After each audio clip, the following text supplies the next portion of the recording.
বিক্ষোভের চাপেই সরস্বতী পূজা করতে বাধ্য হলেন পেগনিধারা এপি প্রাথমিক বিদ্যালয়ের প্রধান শিক্ষক।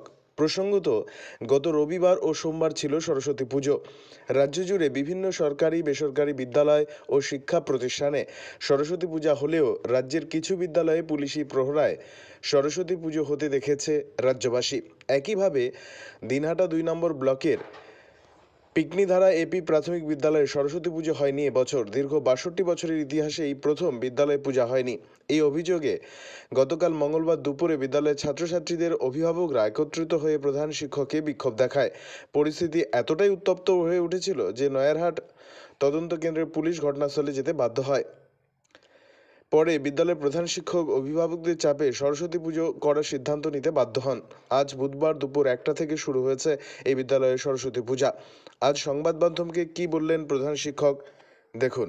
এটাই উৎসব না, এটাই তো উৎসব। তাহলে যে পুজোর দিন পুজো হলো না, তারপর আজকে এটা মাস্টারের ব্যর্থতা, স্যার, এটা মাস্টারের ব্যর্থতা।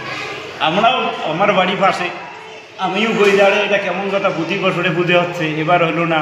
বাচ্চারা আসিয়ে আবার রিটার্ন গেল, এই অভিভাবকের কাছে আসিয়ে একটু কথাবার্তা বলার পরে কিন্তু আজকে পুজোটা হচ্ছে। এখন কি পুজো শুরু হয়েছে? হ্যাঁ, পুজো এইমাত্র শুরু হয়েছে। কি নাম আপনার? আমার নাম মজিদুল হক।